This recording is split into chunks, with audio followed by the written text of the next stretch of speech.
Welcome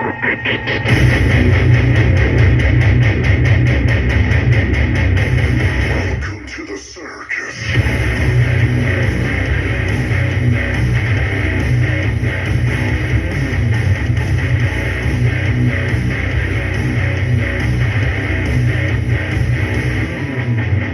Welcome to the shit show. Just another freak show. Welcome, music freaks. You are tuned in to Pure Adrenaline here only on Stylin' Radio.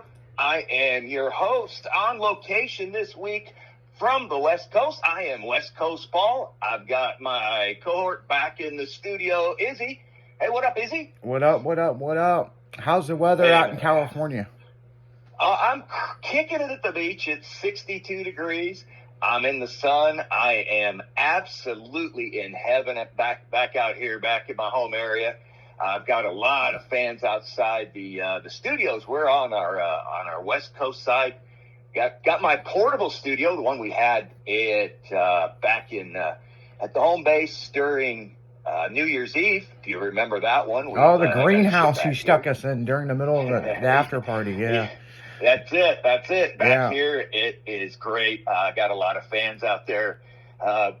Really interested in the show. Been talking to people. They love it. For what we've got going on, man, it seems like everything's awesome. I hear you're freezing your cojones off. Yeah, you can go screw yourself with the warm weather. It is negative 7 right now during the day in St. Louis. Oh, dude, where's your nuts, man? We have an Arctic cold front that come in that is really kind of weird. But yeah, last night the temperature dropped major, to like 18 to 21 below in certain areas, and let's just say car service didn't come pick me up to come to the studio today. I called Uber. They were 45 minutes behind. I got into the studio and the afternoon show was pretty wild with the whole thing with the NHRA band of summer racing, and she was on the show. They made it into the frigid cold and made it into the studio, and we had a good conversation with her, and we look forward to doing work with her with Girly Girl. But that is kind of screwed up, because she's sponsored by OnlyFans. They never had a problem for 2 years. Yeah. But now there's a problem, and, she's not allowed to have it on her Top Fuel dragster. Yeah, exactly. And it's not like she was on OnlyFans, stripping down and doing anything. That was nothing about her. That's the part that I don't understand is she was there representing it, as an influencer. As an influencer, liaison, making it more popular in ways for a lot of different things. And somebody, somewhere, somehow, the backstory of this is going to come out. Yeah. And when it does, we're going to know, because politics is involved with everything. And obviously something's happened. I still am suspicious if, they may reinstate it. I don't know. I know nothing. There's no inside things.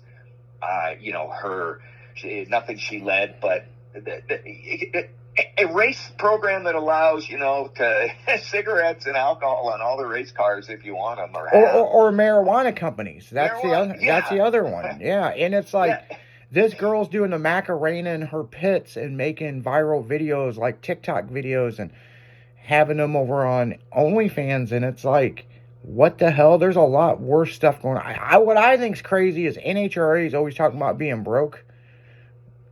So, like, this girl... Yeah, we know why. Yeah, well, and they crave women.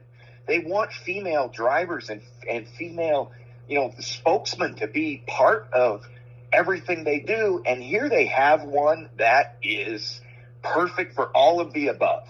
I mean, she's got everything you would want to be in a race car, to what is it, race on Sunday, sell on Monday, and promote the NHRA and do everything. And instead they're saying, oh, sorry, too bad, we don't want you. And I just still don't get it. I probably never will. Maybe someday they'll come out and say, why, after 2 years, whack, man, you're done. Well, what I'm more... I think it's me and all the street outlaw guys and even drifting guys, everybody in every kind of sport when this majorly hit over the weekend, you know, it kind of got pushed to the wayside because, you know, we had the TikTok scare, you know, because TikTok went down and they shut it down before the ban. But then Trump stepped in along with Apple and it's all back up and everything's fine. But then Monday was Martin Luther King Day and Trump went back in office. So the inauguration day. Yeah, like NHRA planned this perfect to have a call with her and say, hey, you're not allowed to have that on your car or be a part of our organization if you're working with those people. And it's like, you know, and the only reason we got the story on it is because Summer does stuff with Girly Girl. Yeah, she's tied into styling and Girly Girl and all that. And so that makes it, you know, we have a lot of inside scoop. I mean, with the interview and with her, and yet, you know, she was just as decimated as everybody else. I mean, she's numb from it. I mean, it hasn't fully hit her. But here's the thing, guys. If they can't get it figured out with a new sponsor by Friday, she is not going to race the 2025 season. And that's going to be unfortunate. It's a lot of money. It's, you know, it's $250,000 to $500,000. But yet, here's the other issue, okay? Even if she gets a new sponsor or someone puts up the money, right? How is this OnlyFans thing still going to work? You know, because what, she can't talk about it on her social media? Because according to NHRA and what you sign racing with their organization is they can patrol your social media. And, you know, you got John Force talking about discovering Pornhub just a couple months ago. Yeah. I mean, but he's John Force. Yeah, he's John Force. Anything you know, to him, NHRA would dissolve if they reprimanded Force at all, because I've mentioned it before last week. I think he's the greatest race driver entertainer in the history of racing, and there's been some great ones, but he's the man. He is probably now the icon in the sport. And it's, you know, you got, circle track guys coming to NHRA because he's there. And it's, you know, but back to Summer he's doing this thing. She can't even talk about OnlyFans.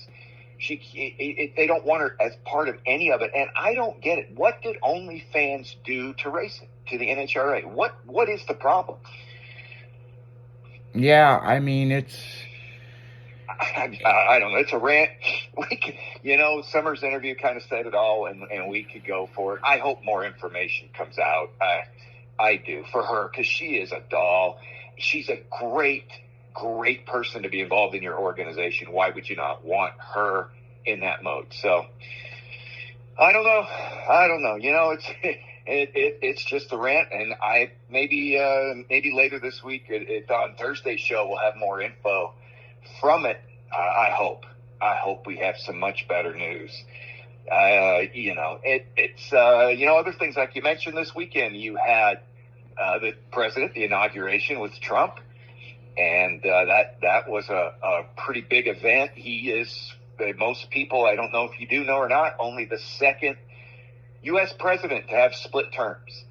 He where he was voted out and came back, and so that's kind of history in its thing. No matter what political thing you happen to like or not, stuff like that, that's so uncommon. You know, it's just pretty cool. Let's hope he kicks ass, man. Let's just hope he kicks ass, because Lord knows, man, the U.S. needs it, the world needs it. Yeah. He already solved the TikTok issue, so I mean. Yeah, good for him. Yeah, that was a shocker. I mean, everybody knew it was coming, and yet, and they shut it down. And then he did. He worked his magic. He got it back up, and then hopefully they can get this resolved, because there are just in the U.S., 170 million users. Worldwide, there's billions. People, that app just is everything to a lot of people. It's becoming the new app, or has become the new app. And, I know all of my kids worship it, and a lot of other people I know, they're just on it. And so Everybody was really hostile when it was shut down. Yeah. I mean, it really scared everybody. But yeah, on that note, guys, we're going to get right into the music right here. We're going to be right back with Pure Adrenaline on Styling Radio. Hey, West Coast Paul out.